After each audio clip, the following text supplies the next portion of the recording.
Detroit Never Survival Training. What you just saw was me shooting him with the weapon after I disarmed him. And that may not be considered legal. The reason why, he's already been disarmed. In certain jurisdictions, certain places, that'll be fine, other places not so fine.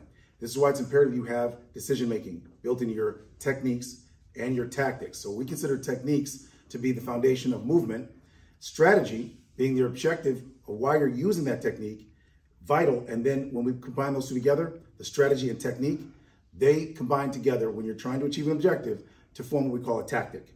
So that's why you hear everything in our videos talking about tactics. Tactics to us are techniques, strategies to achieve an actual outcome, a desired outcome. So there's only three ways we defend ourselves, and that's escaping, controlling, and immobilizing.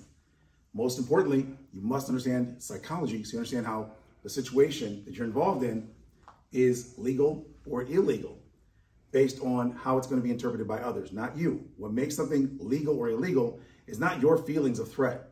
It is the feelings of law enforcement. It is the feeling of witnesses that are going to affect law enforcement. So when you think about a situation you're in, remember what you think and what you feel is not nearly as important as what other people think about you and your situation.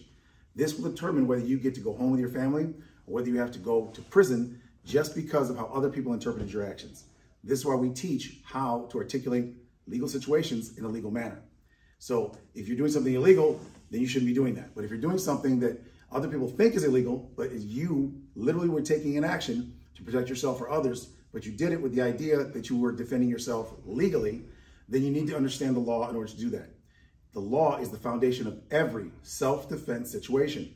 It's not self-defense if law enforcement officers who arrive at the scene articulate the report in a way that makes it not legal. If the witnesses believe you're the aggressor, even though you're not, if they believe it and they testify to the police on site at the scene that you were the aggressor, it's most likely you're going to be arrested. And what determines what happens next is also your responses to law enforcement in those situations. So you must be positive, be peaceful whenever you're interacting with police, when they come to get your report. Very important, because that'll also play a part in what happens next when their supervisors, detectives, when the investigators get involved, and when the prosecutor's office gets involved. So it's very important that you remain calm under all conditions, but don't let fear determine your course of action. Make the law the determining factor on whether you take an action or not. That means you have to study the law, and that means how it's interpreted, not as it's stated. So what you see in the law books is an idea of how law should be, and then it's going to be interpreted by everyone involved in the law enforcement process. And when you have interaction with another person, you're now involved in that process of how the law will be distributed in a situation. So what you say and what you do not say and what you do not do will directly affect your survivability legally under all conditions. And that's why our training system takes into account psychology first, law second, skills last, in that order. We want you to understand how to discern between a real and false threat to avoid false positives. If you have a false positive, if I think this man's a threat, but he's not, and legally I can't prove that he is, then what's going to happen if I take an action, pointing a gun at him or threatening him in any way, is I'm going to be considered a threat, and then I'm not defending myself, even though I felt that. He'll be the one, even though he might be a bad guy, but because I pulled my gun out first, because I pulled the gun and he had no weapon, because he did nothing yet.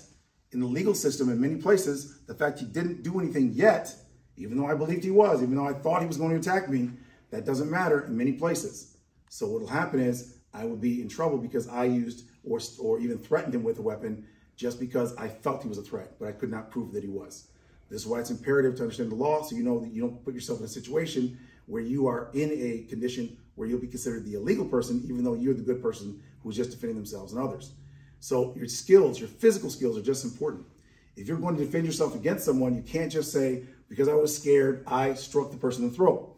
Now, if you do that and there's no legal premise to support that, then you are now the official aggressor, the assailant, the person that's most likely going to be prosecuted in many jurisdictions. And that's because he didn't do anything to me, but I thought he was, and therefore I took an action that could cause great bodily harm, striking him in the throat, striking him in the eyes, hitting him in the knees. If he's not aggressing on me, if I can't prove it, if there's other people that don't believe he was, that's going to be a legal problem for me in most places. So here's what you need to know. There should be three ways of responding to every kind of physical interaction, and that's to escape, control, or immobilize the threat. And that means that if they're no longer attacking us, they're no longer an actual threat, then we're no longer escaping, controlling, or immobilizing them. So what determines your course of action should be the law first and foremost, and that will affect your objective. To escape, control, or immobilize, we call that the threat management continuum. These are the ways you're going to manage threats continually. We had to develop this system through actual force-on-force conflicts with violent individuals and gangs, not just here in Detroit, Michigan, but also in other city, states, and countries. And it works everywhere. So what you're learning when you're learning our system are tactics that will work for you in real life. And that's why we're teaching urban survival tactics at our first workshop. And that is this seminar. It's a survival seminar. It's our first survival seminar. And it's in Brighton, Michigan. It's at the Freedom Academy, November 12th at 12 noon. We hope to see you there.